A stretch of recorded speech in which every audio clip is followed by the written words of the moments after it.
1478 সালে স্প্যানিশ রাজা ফার্ডিন্যান্ড ও Isabella Catholic ধর্ম রক্ষার নামে একটি বিচারসভা তৈরি করেছিলেন, কিন্তু খুব দ্রুতই এটি পরিণত হয়েছিল এক দুঃস্বপ্নে। টার্গেট হতো কনভার্সোস, যারা ইহুদি থেকে খ্রিস্টান হয়েছে, মরিস্কোস, যারা মুসলমান থেকে খ্রিস্টান হয়েছে, আর পরে প্রোটেস্ট্যান্ট, পেগান, এমনকি সামান্য সন্দেহভাজন মানুষকেও। বিচার হতো গোপনে। অভিযোগকারী কে তা জানাই যেত না। আর নির্যাতন নিয়ন্ত্রিত বলা হলেও নির্যাতন কক্ষ ভরা ছিল ভয়ঙ্কর পদ্ধতিতে।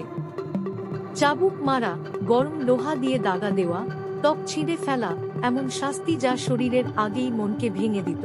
সম্পত্তি জব্দ ছিল সাধারণ, পরিবারগুলো ধ্বংস হয়ে যেত। শাস্তি ছিল নির্মম, প্রকাশ্য অপমান, জরিমানা, কারাবাস, নির্বাসন, কিন্তু সবচেয়ে ভয়ঙ্কর পরিণতি ছিল চিতায় পুড়িয়ে মারা, যেখানে আগুন ধীরে ধীরে দেহকে গ্রাস করত। বধ্যভূমিতে যাওয়ার আগেই দণ্ডিতদের পরানো হতো। বিদূষক ভাঁড়ের মতো অপমানজনক পোশাক বসানো হতো উল্টো করে গাধার উপর, এবং শহর জুড়ে ঘোরানো হতো। ভিড়ও তাদের ছাড়ত না। তারা পাথর ছুড়ত, নোংরা জিনিস ছুড়ত, এমনকি কানের দুলের মতো গয়নাও ছিঁড়ে নিত, রক্তাক্ত করে। বধ্যভূমিতে পৌঁছালে তাদের কাঠের খুঁটিতে শক্ত করে বেঁধে রাখা হতো।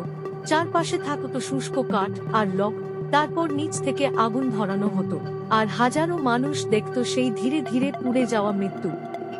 এই প্রকাশ্য শাস্তির অনুষ্ঠানগুলোকেই বলা হতো অটো দে ফে, যা 350 বছরের বেশি সময় ধরে মানুষকে আতঙ্কে রেখেছিল। স্প্যানিশ ইনকুইজিশন শেষ হয় 1834 সালে। ইতিহাসের আরও এমন অজানা ও চমকপ্রদ তথ্য জানতে লাইক, কমেন্ট, শেয়ার ও সাবস্ক্রাইব করুন।